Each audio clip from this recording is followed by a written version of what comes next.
आज ग्लोबलाइजेशन का दौर चल रहा है और इस दौर में रोजगार और आजीविका की जो समस्या है वह विकराल होती जा रही है। इसी कारण लोग देश की सीमा पार करके जॉब और बिजनेस में इंटरेस्ट ले रहे हैं और अधिकांश लोग इसे अच्छी अपॉर्चुनिटी और सौभाग्य के रूप में देखते हैं। और वैसे भी अधिकांश लोग अपने जीवन काल में एक ना एक बार विदेश की यात्रा का सपना अवश्य देखते हैं, चाहे वह वहाँ पर जॉब के लिए जाना चाहते हों, बिजनेस के लिए जाना चाहते हों, घूमने फिरने के लिए जाना चाहते हों या किसी धार्मिक यात्रा पर जाना चाहते हों। हर व्यक्ति के अंदर विदेश जाने की चाह अवश्य होती है और कुछ लोग विदेश में परमानेंट सेटल होने की भी इच्छा रखते हैं। परंतु सपने सभी देखते हैं, इच्छाएं सभी रखते हैं, परंतु इच्छाएं और सपने बहुत कम लोगों के पूरे हो पाते हैं। और इस वीडियो में हम जानेंगे कि विदेश यात्रा का योग कब बनता है और कौन से भाव और कौन से ग्रहों के द्वारा बनता है।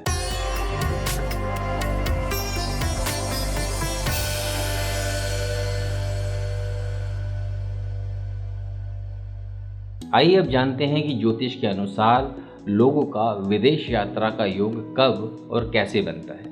सबसे पहले हम देखते हैं कि हमारी कुंडली में ऐसे कौन कौन से भाव होते हैं जो विदेश यात्रा का योग बनाते हैं। यात्रा के दृष्टिकोण से यदि देखें तो हमारी कुंडली में मतलब हमारे हॉरोस्कोप में जो 3rd नंबर का जो हाउस होता है वह छोटी छोटी यात्राओं का योग बनाता है और 7वां भाव व्यापारिक यात्रा मतलब बिजनेस ट्रैवल का योग बनाता है और हमारी कुंडली में 9वां भाव जो है वह लंबी यात्रा का योग बनाता है। ये तीनों भाव यात्रा के योग बनाते हैं, लेकिन ये तीनों यात्राएं देश संबंधित यात्रा ही हो सकती हैं और ये यात्राएं आप इसलिए भी कर सकते हैं कि आप अपने घर से दूर किसी दूर दराज क्षेत्र में जाकर अपनी कर्मभूमि बना सकते हैं, चाहे वह देश के किसी भी कोने में हो। 8वां भाव समुद्र पार यात्रा का योग बनाता है और इसके प्रभाव से लोग विदेश यात्रा निश्चित रूप से करते हैं, चाहे वह किसी रूप में हो।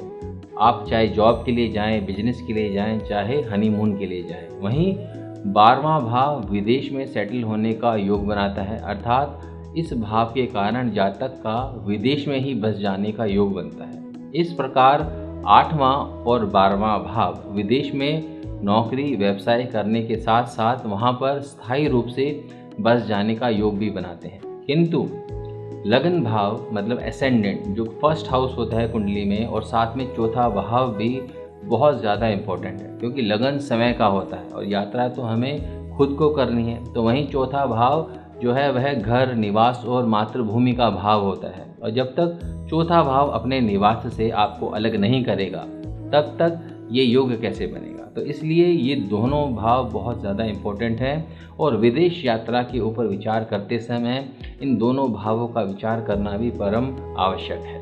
दोस्तों, विदेश में यात्रा के योग बहुत तरह से बन सकते हैं, परंतु आज मैं इस वीडियो में आपको कुछ बहुत इम्पोर्टेंट योगों के बारे में बताने वाला हूं।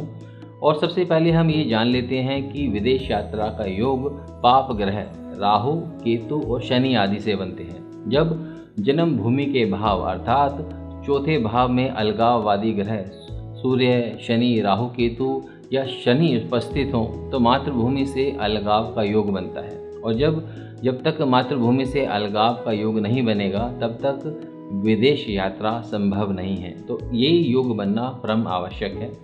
4थे भाव में द्वादश मतलब 12वें भाव के स्वामी ग्रह की यदि उपस्थिति हो, 12वें भाव के स्वामी यदि 4थे भाव में आके बैठ जाएं तब भी विदेश यात्रा का योग बनता है। अब देखते हैं कि ऐसी कौन सी स्थिति है कि जिससे विदेश यात्रा या विदेश में परमानेंट सेटल होने का योग बनता है। तो सबसे पहले तो यह होना चाहिए कि 4थे भाव में अलगाववादी पाप ग्रहों की उपस्थिति हो, जो मैंने आपको बताया कि राहु, केतु, शनि, सूर्य, इनमें से कोई भी ग्रह यदि 4थे भाव में बैठा हुआ है तो ये योग बनता है और या फिर उनकी दृष्टि 4थे भाव पर हो।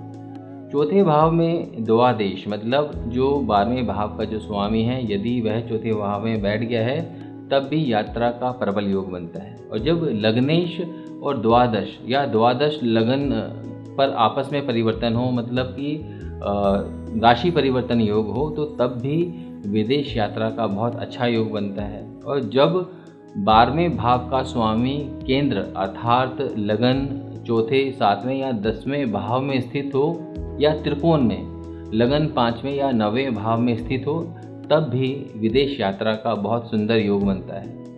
दोस्तों, आप कंफ्यूज हो रहे होंगे कि ये मैं क्या बोल रहा हूँ और इस तरह से कैसे आप समझेंगे इन सब चीज़ों को, परंतु इनको समझने के लिए आपको ज्योतिष की थोड़ी सी बेसिक नॉलेज होना बहुत ज़रूरी है। और ये वीडियो पर्टिकुलरली मैं ज्योतिष के जो स्टूडेंट्स हैं उन्हीं के लिए बना रहा हूँ।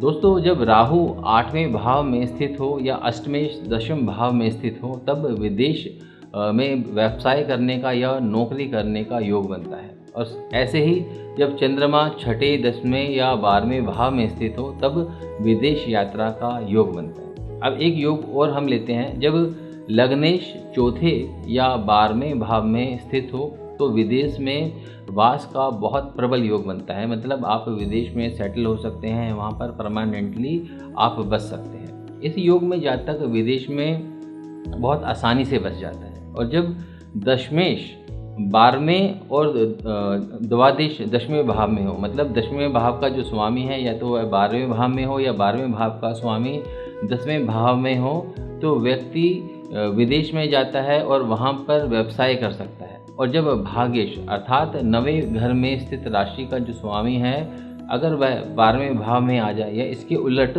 12वें भाव का स्वामी 9वें भाव में आ जाए, मतलब यहाँ पे भी 12वें और 9वें भाव के बीच में यदि राशि परिवर्तन हो जाए तो विदेश यात्रा का योग बनता है। और जब भाग्य पर राहु हो या भाग्येश 7वें भाव में स्थित हो, तब भी विदेश में व्यापार करने का योग बनता है। जब सप्तमेश की युति किसी भी शुभ ग्रह के साथ हो, तब विदेश यात्रा का योग बनता है। और जब तीसरा, 9वां और 12वां भाव आपस में किसी भी प्रकार से संबंध स्थापित करते हैं, तब भी विदेश यात्रा का प्रबल योग बनता है। अब देखते हैं कि विदेश यात्रा का योग किस समय पर प्रभावी होता है। जीवन के किस काल में विदेश यात्रा का अवसर आता है। जिस समय चौथे घर में स्थित ग्रह की महादशा चल रही हो, तो यह समय विदेश यात्रा के हिसाब से सही होता है। और जिस समय उच्च के सूर्य, उच्च के चंद्रमा या उच्च के बृहस्पति की महादशा चल रही हो, तो इसके आसपास का जो समय है वह भी विदेश यात्रा करने के लिए बहुत उत्तम माना जाता है। और जिस समय शुक्र की महादशा में गुरु की अंतर्दशा हो या गुरु की महादशा में शुक्र की अंतर्दशा हो, तब भी विदेश यात्रा का जो योग है वह बनता है और ये समय काफ़ी उत्तम माना जाता है। यदि आप विदेश जाने का लगातार प्रयास कर रहे हैं और आपको पासपोर्ट बनवाने में या वीज़ा लेने में दिक्कत आ रही है या किसी और तरह की अड़चन आ रही है, या आप विदेश तो चले गए और आपको वहाँ पर अपनी जॉब या बिजनेस को सेटल करने में प्रॉब्लम आ रही है, तो आप अपनी कुंडली का विश्लेषण अवश्य कराएं। इसी की वजह से आपको जो समस्याएं हैं या जो समाधान हैं उनके बारे में सटीक जानकारी मिल पाएगी। तो दोस्तों, इस वीडियो में इतना ही। उम्मीद करता हूँ कि इस वीडियो में शेयर की गई जानकारी आपके लिए सहायक सिद्ध होगी। मैं जानता हूँ कि जो मैंने कॉम्बिनेशंस इसमें बताए हैं वह काफ़ी कॉम्प्लिकेटेड थे, परंतु ये जो वीडियो है वह जो एस्ट्रोलॉजी की जो स्टूडेंट्स हैं उनके लिए ही है। आप यदि थोड़ा सा प्रयास करेंगे तो इन सभी चीज़ों को खुद समझ सकते हैं। तो उम्मीद करता हूँ कि ये वीडियो आपको सहायक लगे। इसी के साथ मैं आपसे आज्ञा चाहूँगा। जल्दी मिलते हैं एक और नए वीडियो में, तब तक के लिए नमस्कार।